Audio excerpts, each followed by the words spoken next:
Hey guys, my name is Nora Franche, and welcome to the podcast Grateful Blessed Mess, daily reflections for those in the 12 steps. I am a fellow 12-stepper and certified mindset coach, and I am here to introduce you to the value of mindset coaching in your 12-step journey. So if you feel like you are stuck in the steps, if you're slipping and sliding with your abstinence, mindset coaching may help you as it did me, and you can find me at catholicmindsetcoaching.com. These episodes are meant to invite you in to consider the truths of 12-step wisdom and to join in the very real struggle of living them in action. I hope that it feels almost like a mini meeting, and I invite you to contribute your own share on the Grateful Blessedness Facebook group to keep the discussion going. My comments are based on my own experience, so feel free to take what you like and leave the rest. But my hope is to encourage you on your own daily 12-step journey. As they say, you cannot stay clean on yesterday's shower. So without further ado, let's begin.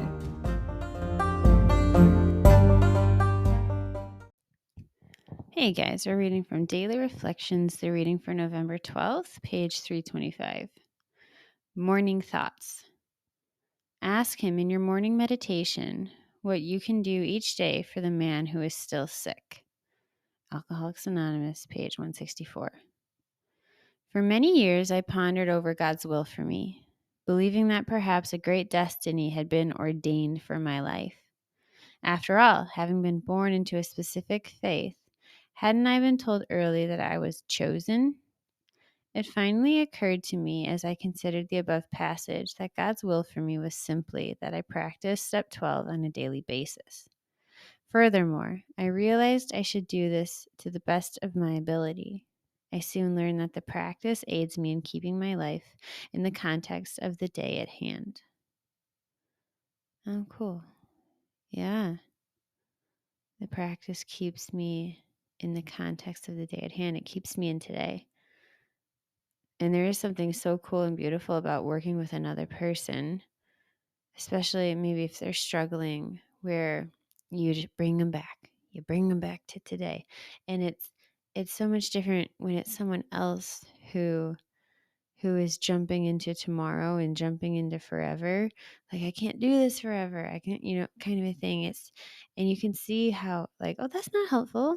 Like, baby, bring it back. Bring it back. Like, all we have is today. And it's so much easier to see another person, but to say that, I mean that it gives you such a gift to be convicted and reminded of, oh yeah, I just need to stay in today.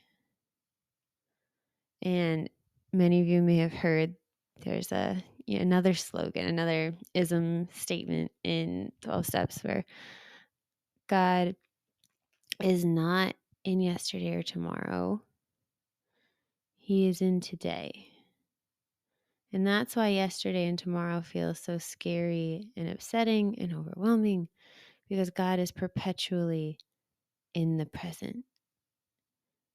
And so that is why I think that helps us make sense of how important it is and why it's important that we stay in the present, because we want to stay with our higher power. We want to stay in reality.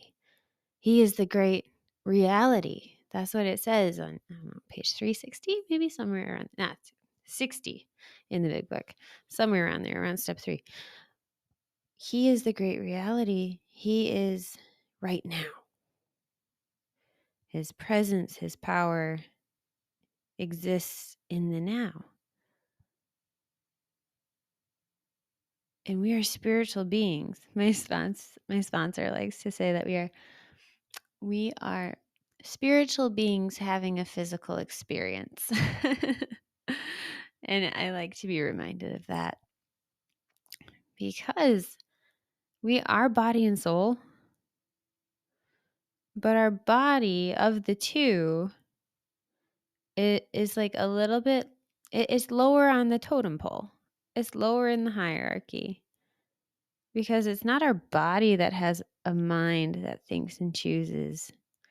It's our soul. That's a spiritual capacity.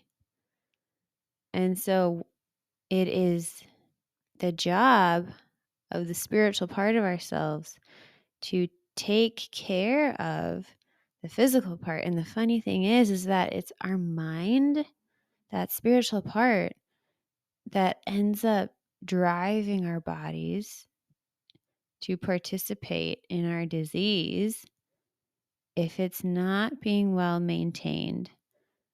Custody of the mind. Okay, that's staying on our side of the street in our thinking. And I think this is the thing that Bill W. was referencing when he wrote the big book about how it is a disease of the mind. It's a disease of our thinking when we leave the present, when we leave reality, when we stew in resentment, that dubious luxury of other men. And when we have this compulsiveness that's come from these repeated thoughts that lead to these physiological responses in our body, it all begins with our thinking. And I think that's why mindset coaching has rocked my world, but has aided my program so beautifully. It fits in so seamlessly to my program life and my daily program living, because it is a disease of my thinking. And now I finally have learned a way to look at my thinking. And it's changing everything. With that, I pass.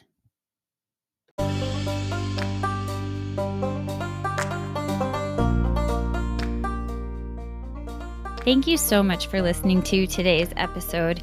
If you feel that mindset coaching could help you on your 12-step journey, please feel free to reach out and find me at catholicmindsetcoaching.com. This is not a replacement for 12-step work. This is something outside of the 12 steps. It is simply something that has a heart for the 12 steps and those who are in it. And so, welcome. If you are here, chances are you may also be a bit of a mess. And I hope that you can learn to find some gratitude in the blessings that have come from your messes.